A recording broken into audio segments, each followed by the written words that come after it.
MRPS జిల్లా అధ్యక్షులు కొత్తపల్లి మురళి ఆధ్వర్యంలో సంఘ కార్యాలయంలో సమావేశం జరిగింది.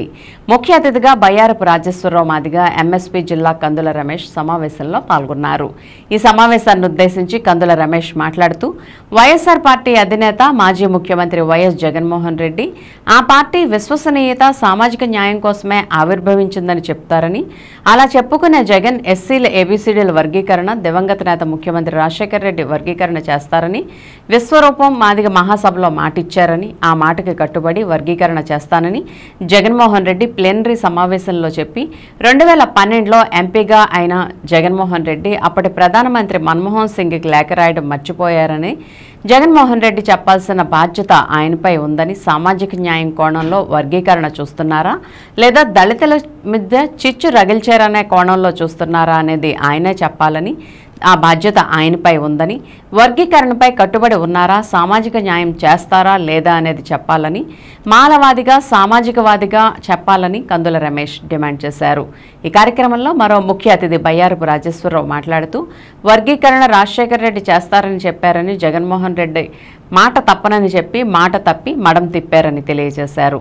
మురళి మాట్లాడుతూ వర్గీకరణ కట్టుబడి ఉండాలని, ఇప్పటికైనా వర్గీకరణపై నోరు మెదపాలని, జగన్మోహన్ రెడ్డి బహిరంగంగా ఎస్సీల ఏబీసీడీల వర్గీకరణ గురించి తెలియజేయాలని అన్నారు.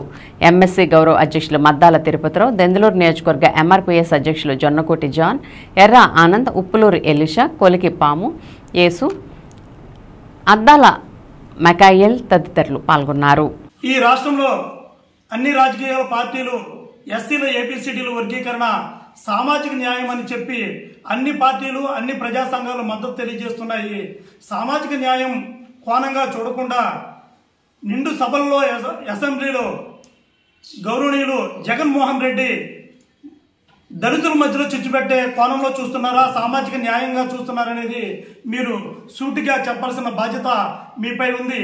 గతంలో 2012లో మీరు ఎస్సీల ఏబీసీడీల వర్గీకరణ కట్టుబడి ఉంటారని 2012లో మీరు మా మన్యశ్రీ మందకృష్ణ మాదిగ అన్నగారికి లెటర్ ఇవ్వడం మర్చిపోయారనేది సూటిగా ప్రశ్నిస్తున్నాం.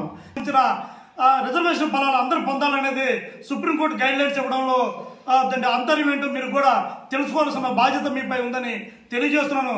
ఎస్సీల ఏబీసీడీల వర్గీకరణ మేము కట్టుబడి ఉన్నామని మీరు ప్రెస్ నోట్ ద్వారా మీరు బహిరంగంగా మీరు ప్రకటించాలి, లేదా మాదిగలకు మరియు రెల్లి మరియు బుడగ సంఘాలు ఇతర కులాలకి మాదిగ ద్రోహిగా మీరు మిగిలిపోతారని జగన్మోహన్ రెడ్డి గారిని హెచ్చరిస్తున్నారు. మరి శాసనసభల్లో కానీ శాసన మండలిలో కానీ మరి శాసనసభలో అత్యధిక మెజార్టీతో ఏకంగా తీర్మానం చేయడం అనేది జరిగింది. శాసన మండలికి వచ్చేటప్పటికి మరి జగన్మోహన్ రెడ్డి గారు ఆలోచన, లేకపోతే అక్కడ ఉండబడే చైర్మన్ గారు ఆలోచన మరి ఒకటికి వెనక తగ్గి అది వర్గీకరణ చేయకుండా తిప్పి పంపించడం అనేది మరి మాదిగలకి మాదిగ జాతి ఉపకులాలకి తీవ్ర అన్యాయం జరిగిందని, జగన్మోహన్ రెడ్డి ద్వారా అన్యాయం జరిగిందని మేము భావిస్తున్నాం. ఈ ప్రెస్ మీట్ కార్యక్రమం ముఖ్య ఉద్దేశం మాజీ ముఖ్యమంత్రి వర్యులు వైఎస్ జగన్మోహన్ రెడ్డి గారు షెడ్యూల్ కులాల వర్గీకరణపై తన స్పష్టమైన వైఖరి అనేది తెలపాలనేది, ఆయన మద్దతు ఇస్తున్నాడా లేక లేదా అనేది మాకు అతని వైఖరి అనేది తెలియాలనే ఈ ముఖ్య ఉద్దేశం. ఎందుకంటే గతంలో కూడా ఆయన పాదయాత్ర చేసినప్పుడు కూడా అనేక జిల్లాల్లో మాదిగలందరూ కూడా మాదిగ ఎంఆర్పీఎస్ కార్యకర్తలందరూ కూడా అనేక రకాలుగా రిప్రజెంటేషన్లు ఇవ్వడం జరిగింది. మీరు స్పష్టత అనేది మాకు ఈ రాష్ట్రం తరఫున కూడా తెలియాలని, మాదిగలకి అనేది స్పష్టమైన హామీ ఇవ్వాలనేది ఈ రోజు కృష్ణమాది గారి ఆధ్వర్యంలో మాదిగ రిజర్వేషన్ పోరాట సమితి ఏలూరు జిల్లా నుంచి మిమ్మల్ని డిమాండ్ చేస్తున్నామని ఈ సందర్భంగా తెలియజేస్తున్నాం.